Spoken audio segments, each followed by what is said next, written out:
Autism awareness series में हमने autism के बारे में चर्चा किया है। स्पेशल चाइल्ड किसे हैं उन सब में अलग अलग टाइप में चर्चा कर लिया है।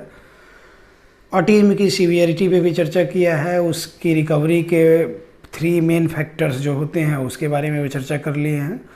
लेकिन ऑटिज्म में पेरेंट्स अवेयरनेस सीरीज पे 2 पेरेंटिंग के वीडियो मैंने बनाए हैं, वो सबको ज़रूर देखना चाहिए एक बार। पेरेंट्स का अवेयरनेस सबसे ज़्यादा ज़रूरी है और पेरेंट्स के अवेयरनेस के लिए एक मेन टॉपिक मेरे से छूट गया था, वो अभी मेरे ध्यान में आया है। मेरी टीम के लोग जो लगे रहते हैं तो वो यूट्यूब पे इस तरह से रिलेटेड बहुत सारे वीडियोस सजेस्टेड होते रहते हैं, क्योंकि हमारे चैनल का उसी तरह का ये है, इस पे वीडियो जाते हैं तो हैशटैग वगैरह जो यूज होता है, तो इस तरह के वीडियोज़ वाले लोगों का भी वीडियो सजेस्ट करता है, रिकमेंड करता है।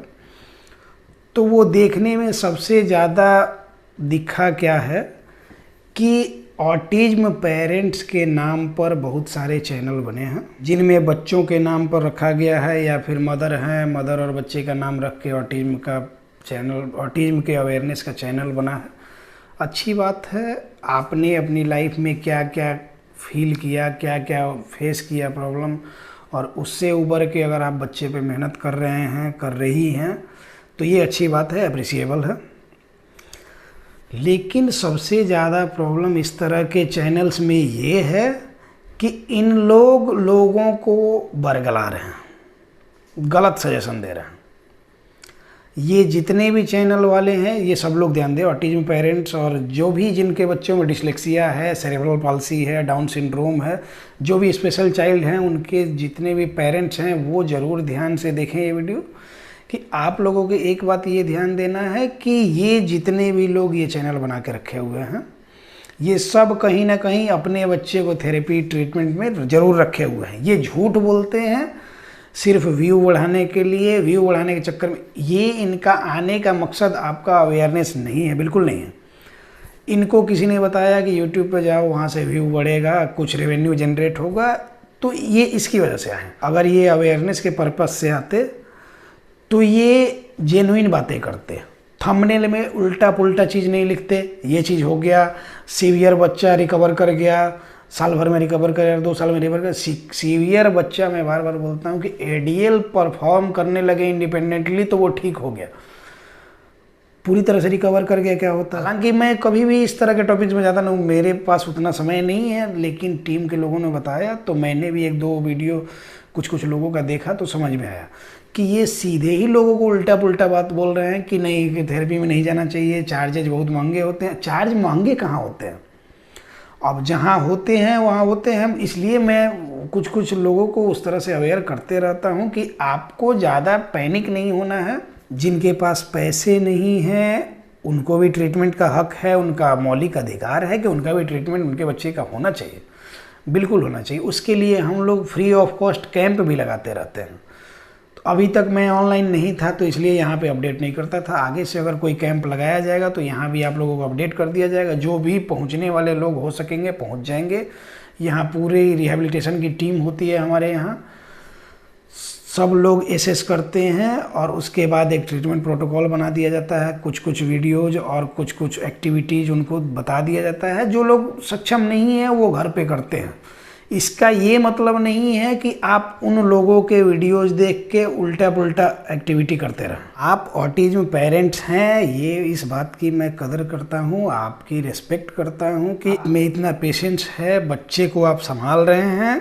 ट्रीटमेंट कहीं थेरेपी के अलावा भी घर पर पूरी मेहनत से अगर उसको ठीक करने में लगे हैं, इस बात की कदर है। लेकिन बरगलाएं नहीं। इस तरह के चैनल वाले लोगों को मैं बोल देता हूँ कि किसी को बरगलाएं नहीं। वो लोग आप पे भरोसा करके आपके चैनल को देखने आते हैं। आप लोग बोलते हैं कि सीवियर ऑटिस्टिक बच्चा था, इतने दिन में मैंने ठीक कर दिया। कैसे ठीक कर दिया, थोड़ा उसका प्रोसेस हमको भी बताएं।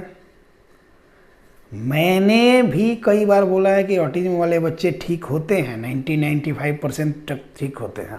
लगभग हर वीडियो में मैं बोलता हूँ ऑटिज्म वाले बच्चे ठीक होते हैं। सीवियर कैसे आपने ठीक कर दिया? या तो बच्चा ठीक नहीं हुआ है, आप झूठ बोल रहे हैं, और नहीं तो बच्चा माइल्ड केस होगा, बॉर्डरलाइन केस होगा, काफ़ी हद तक सुधार उसमें हो गई होगी, तो उस केस में भी आप झूठ बोल रहे हैं कि सीवियर था।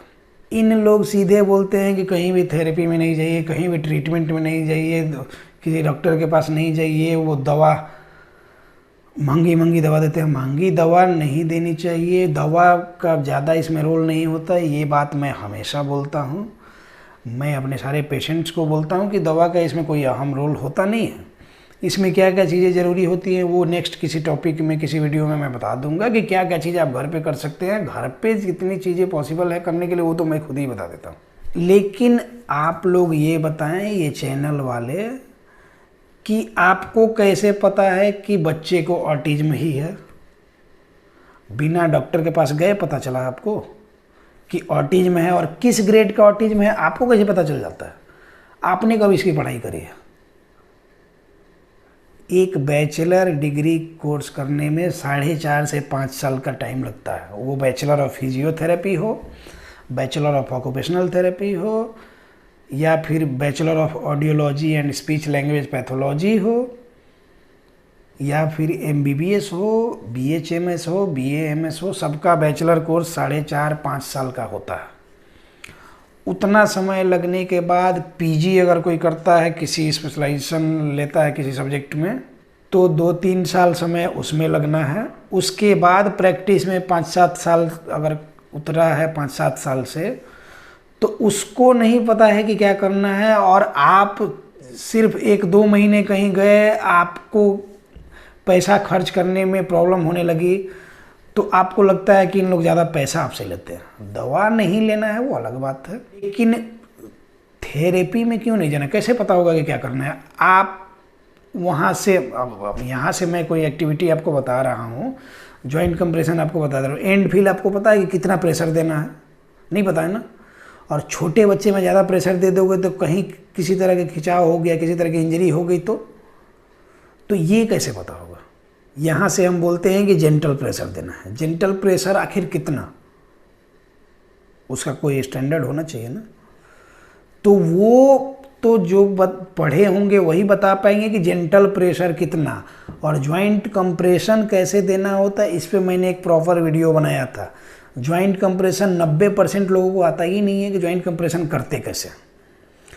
तो वो कोई मेडिको ही बताएगा आपको, जो इस फील्ड में एक्सपर्ट होगा वही आपको बताएगा। तो आपको थेरेपी में या ट्रीटमेंट में क्यों नहीं जाना चाहिए? हाँ, ये है कि अगर आपको फाइनेंशियल इशू है, फाइनेंशियल क्राइसिस है, तो उस कंडीशन में आप क्या कर सकते हैं कि कहीं ऑनलाइन सेशन में जुड़ सकते हैं, या फिर वीकली कहीं सेशन ज्वाइन कर सकते हैं। ये बात समझ में आती है। बिल्कुल नहीं जाइए, बिल्कुल नहीं। हर वीडियो इसी से भरा हुआ है, कहीं थेरेपी में नहीं जाइए, बहुत कॉस्टली होता है, उन लोग लूटते हैं, उन लोग खसोटते हैं। तो एक काम कीजिए, एक सुझाव दें आप लोगों को। आप लोग के चैनल का नाम ऑटिज्म अवेयरनेस से रिलेटेड कुछ नहीं रख के आप लोग सिंपैथी चैनल नाम रख दें। Sympathy channel. आप लोगों को सिर्फ सिंपैथी चाहिए, लोग आपके साथ जुड़े, उनको लगता है कि उनके मन की बात कही जा रही है कि पैसा नहीं खर्चा करना। पैसा क्यों नहीं खर्चा करें? आप फालतू का पैसा इधर उधर में वेस्ट कर देंगे। आप दिन भर में ऐसे हज़ारों खर्च करते हैं जहाँ की कोई मतलब नहीं है उसका ये करने का, तो उसमें वेस्टेज हो रहा है। बच्चे पे खर्च क्यों नहीं करें? और जब बच्चे का एज निकल जाए, अर्ली इंटरवेंशन क्यों होता है? अब इन गंवार लोगों को क्या पता है कि अर्ली इंटरवेंशन क्या होता है? अर्ली इंटरवेंशन होता है कि जितना अर्ली बच्चा आपका डायग्नोस हो जाएगा उतना उसमें सुधार होगा। जितना अर्ली डायग्नोस होगा, रिकवरी के चांसेस बहुत ज़्यादा रहते हैं। वो चाहे ऑर्थोपेडिक केस हो, न्यूरोलॉजिकल केस हो, कुछ भी हो। बच्चे में अगर फ्रैक्चर किसी तरह का हो जाएगा तो उसमें हीलिंग तुरंत हो जाएगी। एडल्ट है, 20-25-30 साल का है, तो उसमें भी हीलिंग जल्दी हो जाती है। लेकिन जैसे ही 35-40 साल के एडल्ट है, उससे एडवांस एज का एडल्ट है, तो उसको उसके बोन में अगर फ्रैक्चर हुआ तो उसके हीलिंग में बहुत ज़्यादा टाइम लग जाता है। क्यों? क्योंकि उस एज के बाद बॉडी में डीजेनरेशन का फेज शुरू हो जाता है। रीजेनरेशन का फेज 30-35 के नीचे ही रहता है, तो उस एज तक रीजेनरेशन का फेज रहता है। तो उसी तरह इसमें भी ऑटिज्म के केस में, सेरेब्रल पाल्सी के केस में, या डिसलेक्सिया है, इस तरह के जो भी केसेस हैं, स्पेशल चाइल्ड वाले केस, इनमें जितना अर्ली डायग्नोसिस होगा, जितना अर्ली इंटरवेंशन होगा उसके बाद से उसका ट्रीटमेंट प्रोटोकॉल जितना जल्दी शुरू हो जाएगा उतना जल्दी आपका बच्चा क्योर हो जाएगा। इन यूट्यूबर लोग के फेर में, इनके व्यू बढ़ाने के चक्कर में, इनका रेवेन्यू जनरेट करने के चक्कर में आप लोग पड़े रहेंगे। ये सब कहीं ना कहीं जाते हैं, सब लोग पैसा खर्चा करके ट्रीटमेंट कराते हैं, आखिर सीखे कहाँ से? लेकिन ये आप लोगों को बरगलाते हैं। तो आप लोग हमेशा ध्यान रखें, इन लोग का बात को सीरियसली नहीं ले। ट्रीटमेंट में आप भाई, मैं हमेशा बोलता हूँ कि कहीं दूर जाने की ज़रूरत नहीं है। आप अपने अगल बगल में कहीं थेरेपी सेशन में जाएं, कंफर्म हो लें कि हाँ वहाँ कोई उसके एक्सपर्ट हैं कि नहीं है, उनसे बात करें, बात करके समझें केस क्या है। कंसल्टेशन असेसमेंट उसी के लिए किया जाता है ना। 500-1000 रुपये आपको देने में कोई प्रॉब्लम है उसके लिए? कोई भी रिहैबिलिटेशन का जो टीम मेंबर होगा वो आपको दवा के लिए कभी भी नहीं बोलता है, क्योंकि इसमें दवा का ज़्यादा रोल नहीं होता। लेकिन वो ये भी नहीं कहेगा कि सिर्फ यूट्यूब देख के आप ये कर लीजिए। तो उस हिसाब से तो अपने बच्चे को स्कूल क्यों भेजते हो? यूट्यूब देख के पढ़ लो। स्कूल वाले तो उससे ज़्यादा धांधली करते हैं। कोरोना का टाइम में भी बंदी था, फिर भी बस का किराया तक लेते थे कि नहीं बस चला नहीं चला, ड्राइवर को पेमेंट देना था, तो ये बात है तो वो बात है। तो वो भी आप करते हो, देना पड़ता है ना। क्यों? करियर का सवाल है कि नहीं तो स्कूल वाला निकाल देगा, कहीं और भगा देगा। तो उसी तरह आपको ये समझ में नहीं, तो इसमें ज़िंदगी का सवाल है। जितना दिन आप डिले करोगे उतना ही आप आगे भुगतोगे। इन लोगों का क्या है, ये लोग कहीं ना कहीं ट्रीटमेंट ज्वाइन किए हुए हैं, थेरेपी ज्वाइन किए हुए हैं, ये आके अंट शंट यहाँ बोलते रहते हैं, लेकिन ये लोग अपना ट्रीटमेंट कराना बच्चे का। अब रही बात कि अगर आप लोगों को अपना ऑटिज्म का एक्सपीरियंस शेयर करना है तो उसके लिए ब्लॉग का चैनल बुला लीजिए। ब्लॉग के चैनल में क्या होता है कि हाँ इस तरह का हुआ, यहाँ घूमने गए, यहाँ आज तबीयत ख़राब हो गई, यहाँ इलाज कराने चले गए, तो कल वहाँ चले गए, तो परसों वहाँ चले गए, आज यहाँ गया बच्चा, पार्क में झूला है, आज यहाँ ट्रेन में खूब अच्छे से बैठ के चला गया है, आज यहाँ रेस्टोरेंट में बैठ के खाना खा लिया है, पानी फेंका नहीं है किसी के देह पे, म्यूजिक बज रही थी फिर भी हाइपर एक्टिव नहीं हुआ है। तो ये ब्लॉग के क्षेत्र में आता है, ज्ञान बांटने के क्षेत्र में नहीं आता है। ऑटिज्म में एक्सपर्ट बनना आप लोग क्यों दो? हम इस फील्ड से हैं, पूरी हमारी टीम है, 5 साल से हम लोग इस फील्ड में काम कर रहे हैं, फिर भी ऑटिज्म एक्सपर्ट नहीं हो पाए हैं, क्योंकि ऑटिज्म को अभी तो शुरू किए हैं इसके बारे में सीखना, रिसर्च करना। तो रिसर्च जब करने उतरेंगे तब समझ में आएगा कि ऑटिज्म कितना वैग टर्म है और कितना डीप है।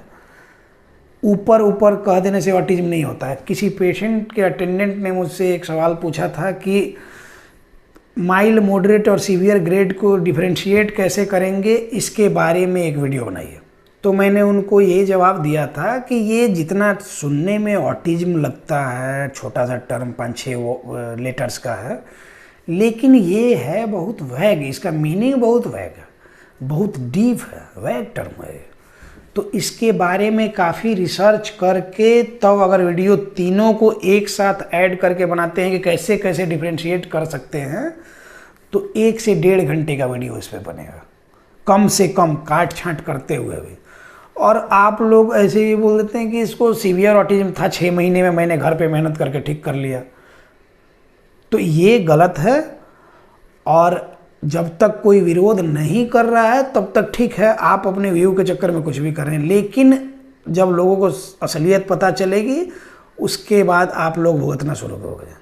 हर बच्चा अपने आप में यूनिक है और हर बच्चे में अलग अलग तरह से उसको ट्रीट किया जाएगा। हर बच्चे को डील करने का अलग अलग तरीका होगा।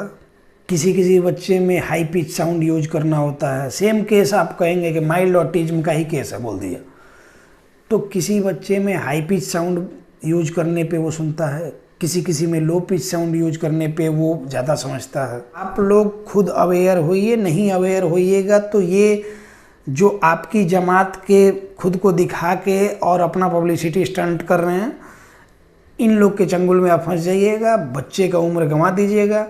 बहुत लोग तो सवाल किए हैं मेरे ये पे कि इतना साल उम्र हो गया, रिकवरी होगी कि नहीं होगी। रिकवरी होगी लेकिन स्लो होगी। तो अर्ली इंटरवेंशन का रोल क्या रह गया जब इनका वीडियो ही देख देख के टाइम वेस्ट करना है? तो इसलिए रिकवरी होती है। कम एज में डायग्नोस हो गया तो रिकवरी अच्छी होती है।